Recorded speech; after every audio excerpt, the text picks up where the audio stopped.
뉴스의 중심 최경영의 최강 시사. 네, 후반기 국회 극적으로 정상화 물꼬는 텄지만 여야 대치 국면이 한동안은 계속될 것 같습니다. 어제 김진표 국회의장이 여야 원내대표들을 차례로 만나서 신속하게 원구성 협상 마무리해달라고 요청했는데요. 권성동 국민의힘 원내대표 전화로 연결돼 있습니다. 안녕하세요, 대표님. 예, 안녕하세요. 권성동입니다. 예. 그 통큰 결단이다 자찬을 했고 서로 또 양보를 요구하고 있는 그런 분위기인데 사개특위 구성 요거 하나만 해결되면 되는 겁니까? 그렇죠. 예. 법사위 체계 자구 심사 기능 축소는 이미 작년에 법률에 반영이 돼 있고요. 예. 그다음에 소위 말해서 검수완박법에 대한 권한쟁의 심판 청구에 대한 취하는 민주당이 말이 안 된다고 그러는지 철회를 했고, 사개특위도 하도 그것도 검수완박하고 똑같이 강행 처리, 일방 처리됐는데, 저희들은 그러면 위원장을 달라. 그리고 위원을 동수로 하자. 여야 5대5. 예. 그렇게까지 양보했음에도 불구하고 예. 모든 걸 틀어주겠다면서 지금 상임위 구성 협상에 대해서 제대로 응하지 않고 있는 실정이죠.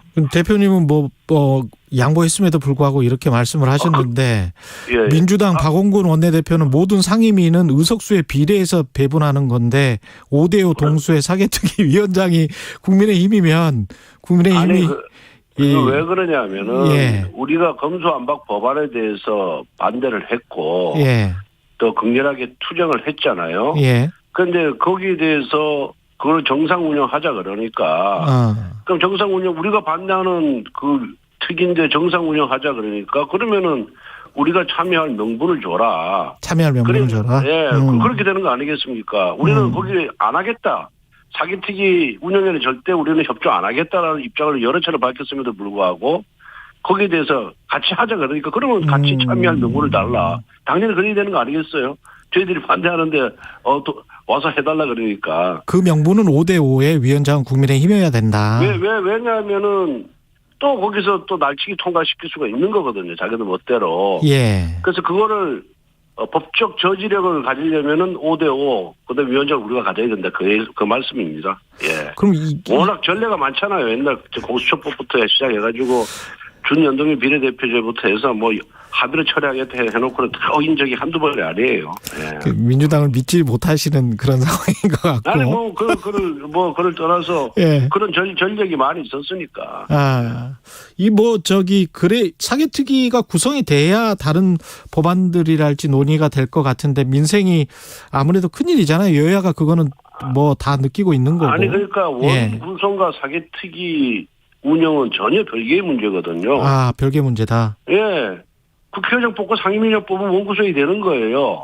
그리고 국회는 자연스레로 국회법에 따라서 운영이 되는 겁니다. 예. 그런데 그렇게 간단하게 운영할 수 있음에도 불구하고 민주당이 사개특위 자신들이 꼭 해야 되겠다는 그 사개특위를 지금 통과돼 있고 자신들이 위원장 뽑고 위원 뽑아서 구성해서 일방적으로 운영을 하면 되는 거예요. 사개특위도. 할 수 있습니다. 지금도. 예. 그러니까 못하는 게 아니에요. 상임위 배분이랄지 정상적인 요거는 따로 하고 사개특위는 계속 논의할 수 있다 이런 입장이신가요 그러면? 그렇죠. 아니 그러니까 그 부분은 자기들이 단독으로 운영하면 돼요. 과거에도 단독으로 운영을 많이 했잖아요 민주당이. 우리는 그 운영에 참여 안 하겠다. 너희들은 날치기 통과시키면 우리가 왜 참여하냐. 참여 안 하겠다는 거니까 그건 별개로 민주당 단독으로 운영을 하고 사개특위는 여기는 상임위는 정상적으로 배분하고 배분하고 운영을 시켜야지. 국회의원들을 맨날 이렇게 녹게 만들 겁니까?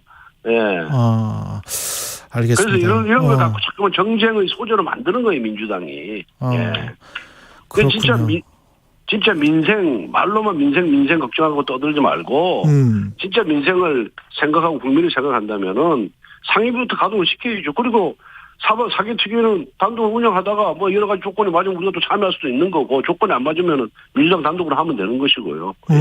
사개특위를 상임위와 연계시키지 말라. 예, 그렇습니다. 예. 그 윤석열 정부 첫 고위 당정 협의 회의도 오늘 있는데 당정대 회의라는 말을 언론에서 자주 사용을 했거든요. 네, 당정이라는 표현을 써달라고 요청을 했다고 들었는데요. 이게 어떤 의미가 있을까요? 글쎄 저도 옛날에 그걸 당정청회의라고 해서 그냥 무분별적으로 당 사람, 또 정부 국무총리, 또 청와대 비서실장 이렇게 참여했기 때문에 그냥 무비판적으로 받아들였는데 이번에 제가 또 이렇게 하면서 당정대회의 좀 어색하기도 하고 어감이. 그리고 정부라는 거는 청와대 정부는 한 몸이잖아요. 예. 예. 그래서 그걸 분리해서 굳이 할 필요가 있느냐. 네. 그런 생각을 좀 했습니다. 그리고 뭐 이제 청와대 입장에서는 청와대의 그런 우월적 지위를 탈피하겠다. 그런 이미지를 탈피하겠다라는 그런 의미에서 당정이라는 표현을 쓰자라고 한 것이 아닌가. 예, 그렇게 보고 있고요. 뭐 그 이유에 대해서는 저한테 설명한 적은 없고 또 실제 이 당정청회의 운영에 관한 훈령이 있거든요. 국무총리 훈령이. 예. 거기도 보면은 당정 협조에 관한 처리 지침 이렇게 돼 있습니다. 청와대가 빠져 있어요. 그래서 예. 그 훈령의 그 내용이나 그 명칭하고도 걸맞는 것이 당정회의다, 고위 당정회의다 이렇게 보면 될 것 같습니다. 근데 이제 대통령실에서 지금 하는 일들 특히 이제 나토 정상회의 갔다 와서는 지지율이 좀 오를 줄 알았는데 지금 지지율 데드크로스 이야기까지 나오고 있고요. 예. 좀 걱정이 되실 것 같아요. 뭐 아무래도 지지율이 높아야 국정 운영하는데 좀 동력이 생기고 그다음에 또 자신감도 생기고 해서 지지율이 뭐 절대적인 건 아니지만은 아주 중요한 지표다 저는 그렇게 생각을 하고 있습니다. 그런데 지금 워낙 경제 민생 상황이 어렵고 또 문재인 정부로부터 3중고를 물려받지 않았습니까? 고금리를 비롯해서. 그래서 이러한 민생 문제가 나아지지 않으면은 그리고 이 우리 당내 갈등 상황이 조기에 수습되지 않으면은 저는 이 지지율이 그래서 단시간 내에 올라가기가 어렵다 그렇게 보고 있습니다. 예. 세계 경제 상황이나 구조 환경 이게 이제 어려운 것은 사실인데, 예. 근데 이제 대통령이 그 하는 말씀 있지 않습니까? 예. 그게 이제 어떻게 보면 이제 스타일이고 대응 방식인데 뭐 근본적인 대책이 없다. 물가 상승에 관해서는. 뭐 이렇게 근본적인 대책이 없다는 그렇게 말씀하신 적은 없죠. 예, 그건 예. 언제 그렇게 말씀하세요? 아니 근본적으로 대처할 방안이 없다. 이렇게. 예. 이게 국외 요인과 국내 요인이 있습니다. 예. 물가 경제가. 예. 근데 이게 전부 외부적인 요인이거든요. 외부에서 들어오는 원자재 가격이 상승됐고, 그 다음 우크라이나 전쟁에서 공물가가 상승이 됐고, 또 가스값, 석유값, 석탄값 다 올랐단 말이에요. LNG 값은 12배나 올랐어요. 예. 2년 전에 비해서 12배가 올랐습니다. 그러니까 이런 외부적인 요인은 우리가 통제 불가능하지 않습니까? 그래서 내부적인 요인을 좀 갖고 하기 위해서 유류가도 인하시키고, 뭐 그다음에 또 할당 관세도 좀 품목도 늘리고 관세율을 0으로 하는 거죠. 세금을 안 받는 거죠. 야채라든가 곡물 같은 경우에는 이렇게 우리 국내에서 할 수 있는 정책 수단을 지금 총 가동을 하고 있어요. 그런데 그것이 물가에 비치는 영향이 0.12%밖에 안 되는 겁니다. 이건 경쟁의 현실이거든요. 아니 근데 이제 그게 이제 태도라는 측면에서 봤을 때는 국민들에게 어떻게 느껴지는 그래서 이 부분에 대해서 국민들에게 고통 분담을 좀 호소를 하고 이게 최소한 1년은 간다. 늦으면 또 1년 반도 간다. 이렇게 제대로 실상을 알리고 함께 정부와 국민과 기업이 함께 노력을 해야 되는 문제거든요. 그래서 뭐 대통령께서 지지율에 신경 안 쓴다는 말씀은 내가 그 지지율에 일희일비하지 않고 내가 중심을 잡고 가겠다. 장기적으로. 내가 대한민국 호위 선장으로서 내가 이걸 중심을 잡고 제대로 이끌어 가겠다. 그럼 대통령이 지지율에 맨날 신경 씁니다. 그럼 내가 일희일비합니다. 이렇게 표현하는 것도 더 이상하지 않아요? 예, 대통령이 그래도 딱 중심을 잡고 자신감 갖고 내가 이렇게 끌고 가겠다는 반화적인 표현으로 그렇게 한 것이지 그 단어 하나하나에 그렇게 민감하게 집중해서 비판하는 건 저는 적절치가 않다. 그렇게 말씀하실 수도 있다고 봐요. 근데 이제 전 정권에서 지명된 장관 중에 그렇게 훌륭한 사람 봤느냐 이렇게 말씀을 하셨을 때는 박민영 대변인도 이거는 좀 이런 식으로 하면은 전 정권보다 뭐 전 정권을 비판해서 대통령이 새로운 정권 교체가 된 건데 이렇게 말할 필요가 있을까요? 그러니까 물론 이제 뭐 그런 식의 비판도 저는 가능하다고 봐요. 그런데 이게 지금 민주당을 향해서 지금 얘기를 한 겁니다. 민주당을 향해서 지난번 민주당의 그 문재인 대통령이 임명한 장관들 몇 면을 보십시오. 그런 개인적인 하자, 도덕성의 하자를 떠나서 능력과 전문성이 없는 사람들이 너무 많았어요. 뭐 대표적으로 김현미 국토부 장관 같은 경우 전문성이 전혀 없었지 않았습니까? 그런데 보호문제 해가지고 우리 부동산 지금 대환란을 일으켰잖아요. 장하성 소득주도성장했던 장하성이 어떻습니까?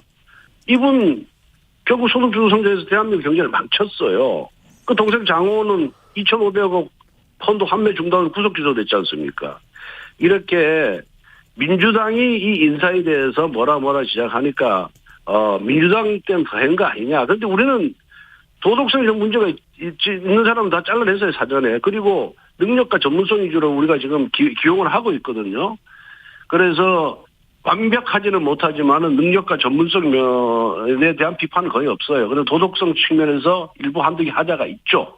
그런 하자가 있는 사람들은 벌써 세 명은 낙마를 시켰고, 그래도 불구하고 그 하자가 좀 적은 사람은 또 사과하고 이렇게 해서 그 능력과 전문성을 봐서 기용을 한 겁니다. 그래서 그런 민주당에서 기용했던 인사와 그런 본질적 차이를 좀 알아달라는 고소 차원에서 말씀드린 거예요, 그게. 그리고 실제 지금 많은 장관 후보자들하고 접촉을 하고 하지만은 이 청문회 때문에 사소한 도덕성의 하자도 계속해서 이렇게 정치적 비판과 비난을 가하는 이런 정치 환경 때문에 진짜 더 뛰어난 능력을 갖고 있는 사람들도 지금 거부하고 있습니다. 그래서 대통령도 굉장히 그렇게 완벽한 사람을 찾으려고 노력을 하는데 정말 찾아보면 찾아볼수록 없다. 그러니까 능력과 전문성 면에서 좀 떨어지면은 도덕성은 괜찮은데 능력 전문성 때문에 도덕성 측면에서 좀 일부 하자가 발견되고 있어서 굉장히 고심 중이다. 사람 찾기가 정말 어렵다면서 그런 말씀을 저한테 하소연하시더라고요. 예. 근데 대표님 말씀도 이해는 되는데 사소한 도덕성의 하자라고 보기에는 김인철 장관 같은 경우도 장관 후보자 김인철 장관 후보자 같은 경우도 술집에서 박사 논문이랄지 후보자도 그렇고 그 부분에 대해서 한번 제가 잠깐 민주당과 비교하고 싶지는 않은데 민주당에서 임명했던 사람들 한번 면면하고 한번 비교를 해보십시오. 물론 이거 잘했다는 건 아니에요. 잘했다는 건 아니지만은 아니지만은 그 사람이 그렇게 발언하고 술자리에서 술이 취해서 그런 발언하는 것 자체는 잘못되고 비판받아 마땅하죠. 그런데 그 외에 나머지 능력과 전문성 면에서는 아마 대한민국 탑일 겁니다. 그 분야에 있어서는. 송영열 지금 공정거래위원장 말씀하시는 거죠? 공정거래위원장 같은 경우에. 그래서 그 부분에 대해서 또 사과를 했잖아요. 그죠? 그 당시에 사과를 했고 또 당사자가 문제를 안 삼았어요. 그래도 잘못된 거죠. 잘못된 거지만은 또 사과를 하고 계속 사과를 하니까 국민들께서 그런 진정성을 봐주고 그런 능력을 봐서 한번 또 일하게 할 수 있는 기회를 주는 것이 어떻게 했느냐는 게 제 개인적인 생각인데 그럼에도 불구하고 국민들이 안 된다라고 한다면 방법이 없는 거죠. 근데 본인도 그래서 낙마 가능성까지 있다고 자기가 언급했지 않습니까? 그만큼 진솔하게 지금 나오고 있으니까 한번 좀 지켜봐 주시죠. 지난번에 나토 정상회의 김건희 여사 갈 때 인사비서관 부인 신모 씨가 나토 정상회의 참석 일정에 동행을 했다고 이제 동아일보가 보도를 했잖아요. 이거는 어떻게 봐야 됩니까? 공사가 좀 구별이 좀 안 되는 것 같은데. 저도 사실관계를 파악을 못했고, 그 어떤 경위로 그렇게 했는지 또 언론 보도가 사실인지에 대해서 저도 잘 모르겠는데, 사실을 전제로 놓고 볼 때, 대통령이 국정수행 과정에서 꼭 공직자만 수행하라는 법은 없거든요. 필요하면은 외부 민간인도 데리고 갈 수 있다. 저는 그렇게 보고 있어요. 그래서, 우리도 대통령 행사 때 보면은 뭡니까? 우리 유명한 가수. 거기도 문재인 대통령 때 보면 수시로 동원하잖아요. 그죠? 그 유명한 뭡니까? 우리 BTS. BTS 갔었어요? BTS 수시로 해외 방문할 때마다 동원해가지고 같이 무슨 퍼포먼스도 벌이고 그랬잖아요, 문재인 대통령이. 근데 대통령 전용기를 같이 타고. 대통령 전용기도. 수행이나 거의 수발하는, 공무 수행 과정에서 공무에 도움이 되고 보조를 하고 지원을 했다 그런다면은, 그건 일단은 특별 수행원인 거예요. 그런 특별 수행원이기 때문에 전용기 타는 것이 그렇게 큰 문제가 된다 저는 생각 안 합니다. 그래요? 근데 제가 강릉 지역구에 가서 어떤 공식적인 행사를 하는데 저를 그 행사에 꼭 도움이 필요한 민간인이 있다. 예. 그 민간인이 무료 봉사를 한다. 그리고 제가 차도 이게 저기 후원금을 내는 정치자금을 내는 차잖아요. 그렇죠. 제 차를 탔다고 해서 그게 잘못된 겁니까? 너무 그렇게 민감하게 받아들이는 건 좀 문제가 있다고 봅니다. 예. 그러니까 사적으로 따라가고 공적 업무 수행하는데 도움을 안 주고 그냥 단순히 놀러 가고 따라갔다 그런다면 문제가 되는 거지만은 공적 임무 수행하는데 보조를 하고 지원을 하고 했다 그런다면 그 범위 내에서는 공적인 역할을 한 거예요. 그럼 공적인 역할을 했으면 대통령이 탈 수 있는 거죠. 미국 네. 같은 경우는 대통령 전용기에 출입 기자들이 타면 그 언론사에서 돈을 내긴 내거든요. 사실은. 그러니까 예. 기자는 언론사의 임무를 수행하기 위해서 타는 거지 공적 업무를 수행해서 타는 건 아니잖아요. 예. 그건 별개 우리나라도 돈 냅니다. 우리나라도. 예. 그러니까 그건 별개의 문제죠. 기자가 대통령의 취재하는 건 언론사가 자기들 취재 경쟁에 의해서 하는 거죠. 예. 알겠습니다. 그러니까 예. 뭐든지 색안기 끼고 보면 이상한 거예요. 그래요? 예. 한 그렇지 않습니까? 한 가지만 더. 예. 대통령이 공적 임무 수행할 때 꼭 공무원만 쓰라는 법이 어디 있습니까? 민간이 쓸 수도 있는 거예요. 그 민간이 썼으면 그 범위 내에서는 공적인 역할을 한 거고 공적 역할을 했으면 당연히 그 정도는 뭐 아무 문제가 안 되는 거죠. 한 가지만 더. 이준석 예. 대표는 어떻게 윤리위에서 처리될 것 같고 그 이후에 당은 어떻게 해야 됩니까? 제가 뭐 여러 차례 얘기했지만 예. 원내대표가 예. 독립기관 윤리의 그런 진행 경과나 결정에 대해서 말할 수 없다. 예. 얘기하는 거는 또 다른 분란을 일으키는 거거든요. 그래서 그런 독립된 기구이기 때문에 그 독립된 기구에서 결정이 난 후에 그 입장을 밝히는 것이 좀 맞다라고 생각하고 있습니다. 그래서 제가 전혀 예측은 안 하고 있습니다. 알겠습니다. 국민의힘 권성동 원내대표였습니다. 고맙습니다, 대표님. 예, 감사합니다. 예. 공정, 공익, 그리고 균형. 한 발짝 더 들어간다. 세상에 이익이 되는 방송. 최경영의 최강시사.